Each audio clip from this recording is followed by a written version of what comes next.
Hey, this is Trent from CFan Studio. In this video, we're thrilled to take you behind the scenes and show you the captivating process of crafting one of our exquisite palm tree lamps. This particular design has become a fan favorite ever since we embarked on this lamp making journey. We begin by meticulously drawing the lamp's unique outline directly onto the workpiece.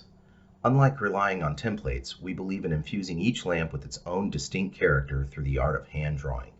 Although this approach demands more time and effort, we consider it vital to preserve the authentic, handcrafted aesthetic that sets our lamps apart. Moving forward, it's time to cut out the lamp's interior using a jigsaw. For this particular lamp, we've chosen the splendid red Grandis eucalyptus wood. Its natural reddish hue and captivating grain patterns make it a truly beautiful material. Due to our recent relocation, we no longer have access to this specific wood species. Nevertheless, we are now blessed with a broader selection of woods, each boasting its own unique hues and grain patterns. Since some of these curves are rather tight, we must make relief cuts to prevent the blade from binding and causing potential mishaps. The jigsaw blade binding in the curve can spell disaster, often resulting in cracks or breakage of the workpiece.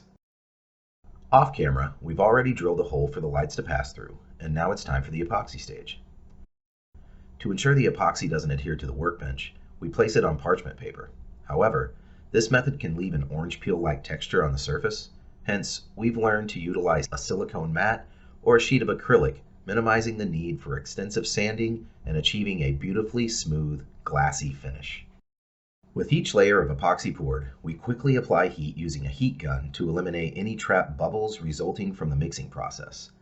Then we patiently let the epoxy cure until it reaches a tacky state, typically within around 4 hours, before proceeding to pour the subsequent layers. Now that the epoxy has been given a full 24 hours to cure and the workpiece is solid, it's time to use the jigsaw once again, this time to cut along the outer line. It's essentially a continuation of the previous cutting process, so we'll move on. Let's shift our focus to crafting the base of the lamp. This crucial component not only serves as a sturdy platform for the lamp, but also houses the necessary electronics. We begin by cutting out 2 rough pieces that share the same shape. These pieces are then carefully screwed together, firmly joining them as a single unit. We move on to the final shaping of the base, ensuring that the top and bottom blend seamlessly around the entire perimeter. Using a router, we carefully carve out the designated areas for housing the battery, switch, and wiring. Additionally, we create recesses on the top side, forming the perfect spaces for the epoxy water and island. Sorry for the less than ideal lighting in this segment. Time for an extensive sanding process. We commence with 80 grit sandpaper to remove excess epoxy and shape the lamp's edges utilizing an orbital sander. Gradually, we progress to 120, 180, and 240 grit sandpaper. As we reach the final stages, we switch to wet sanding, starting with 400 grit and gradually progressing up to an ultra-fine 3000 grit. The end result? A velvety smooth surface with a seamless transition between the epoxy and the wood. Now it's time to unite the lamp with its base. Instead of using wood glue, we opt for 5-minute epoxy, which creates a strong bond without requiring additional pressure. Clamping would prove to be a bit challenging with this intricate shape.